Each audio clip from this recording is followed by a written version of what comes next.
प्राचीन काल में ऋषिकंडु अपनी कठोर तपस्या में लीन थे। उनकी तपस्या इतनी गहरी थी कि इंद्र को डर हुआ कि कहीं ऋषिकंडु अपनी तपस्या से इतना बलवान न हो जाए कि उनका सिंहासन खतरे में आ जाए। इस भय के कारण इंद्र ने अपनी योजना के तहत अप्सरा प्रेमलोचा को भेजा ताकि वह ऋषि की तपस्या भंग कर सके। अप्सरा प्रेमलोचा को अपनी सुंदरता और यौवन पर गर्व था। उसकी पतली कमर और आकर्षक स्तन थे।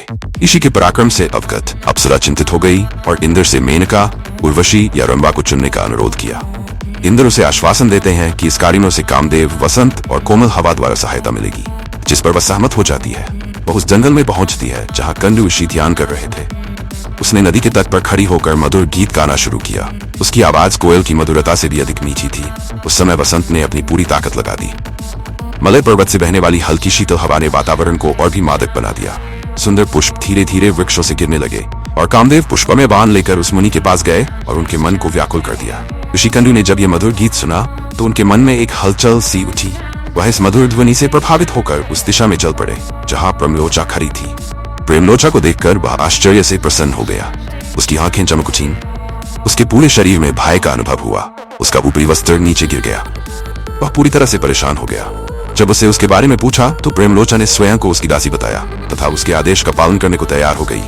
मंत्रमुग्ध होकर कंडु ने अप्सरा का हाथ पकड़ लिया और अपने आश्रम में चला गया। उसने अपने तप के बल पर दिव्य आभूषणों और सुंदर विशेषताओं से सुसज्जित होकर अपने भीतर युवा रूप धारण कर लिया। अपने वैदिक कर्तव्यों का पालन करने की उपेक्षा करते हुए वह दिन रात उसके साथ आनंद पूर्वक संभोग करने लगा। मंदरा की घाटी में उसने 1 शताब्दी तक उसके साथ प्रेम किया, जिसके बाद उसने स्वर्ग लौटने की अनुमति मांगी। उसने उसे कुछ और दिनों तक रहने का आदेश दिया और 1 और शताब्दी बीत गई। जब प्रेमलोचा ने इस अवधि के बाद अपना अनुरोध दोहराया तो उसने कुछ और दिनों के लिए उसका साथ मांगा। वह ऋषि के प्रकोप से डरकर वहीं रुक गई और उसके साथ प्रेम करती रही।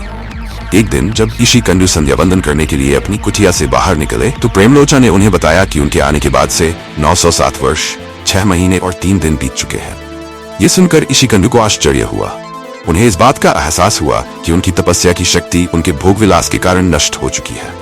इस बात से आहत होकर ऋषि ने प्रेमलोचा को तुरंत अपने आश्रम से निकाल दिया, लेकिन उन्हें इस बात का पता नहीं था कि प्रेमलोचा गर्भवती हो चुकी थी। प्रेमलोचा, जो भयभीत और चिंतित थी, जंगल में भागने लगी।